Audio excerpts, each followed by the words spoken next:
And I give the call to the member for Wills. Speaker, I have dedicated my entire career to foreign policy and the national security of Australia because beyond partisanship is our collective commitment to Australia's national interests. So I find it remarkable that this coalition government, both the Prime Minister and the Defence Minister, have the gall to attack the Labor opposition on national security because they have been in power for 9 long years. They are responsible for that collective commitment to our national security, yet they can only huff and puff their way through a desperate scare campaign. It was Labor in government who banned Chinese state-owned company Huawei on national security grounds in 2012. It was Labor in government that did not ratify an extradition treaty with China that was signed by the Howard government. The facts are it is the coalition government who are incompetent managers of our national security, with undisclosed links to the Chinese Communist Party. In 9 years of coalition government, Trade Minister Andrew Robb negotiated Australia's China FTA, got a job with Chinese-owned Landbridge Company, which operates the Port of Darwin, and the coalition government leased the Port of Darwin to the same company.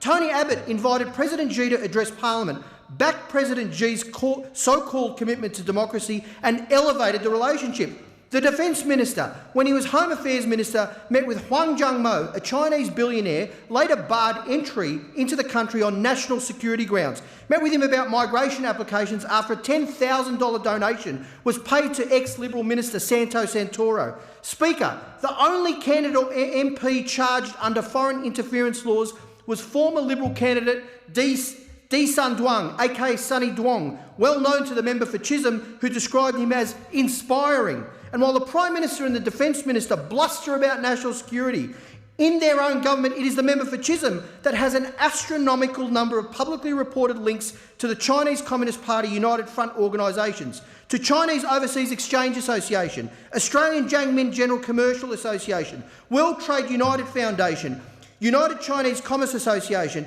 and the member for Chisholm refuses to discuss and consistently denies these links. The member for Chisholm has a close relationship with Ha Liu, a Liberal Party donor who attended her inaugural speech and was assessed by ASIO as a national security risk. It was the member for Chisholm who secured access to the federal government for a company endorsed by the Chinese Communist Party and later implicated in a major organised crime probe into $1 million in suspected drug money. The member for Chisholm hosted in her home a man who later died suspiciously after telling ASIO he had been approached as part of a plot to insert a Chinese agent into the federal parliament.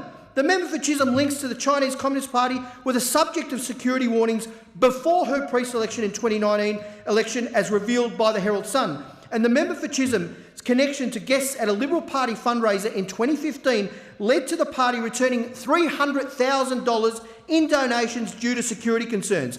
The member for Chisholm's, whose connections led ASIO to advise then Prime Minister Turnbull to not attend one of her Chinese New Year functions. The member for Chisholm, who in a train wreck interview with Andrew Bolt on Sky on multiple occasions was unable to remember any of these connections with Chinese Communist Party linked organisations, and who repeatedly refused to describe Chinese activity in the South China Sea as illegal.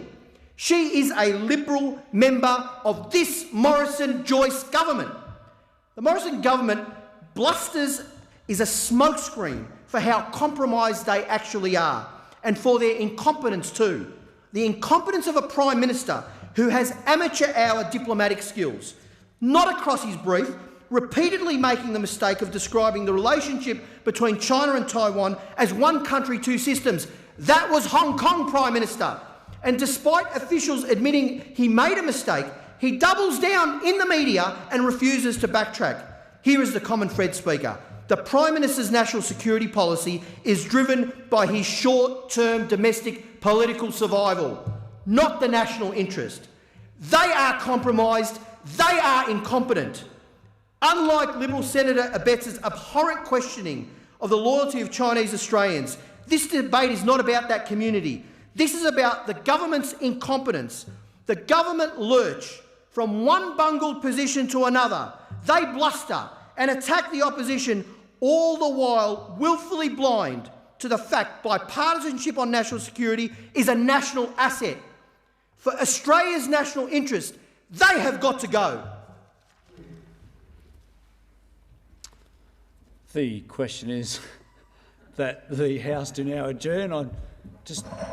We might need to get that microphone checked afterwards. And I give the call to the member for Sturt. Thank you, Mr Speaker, and I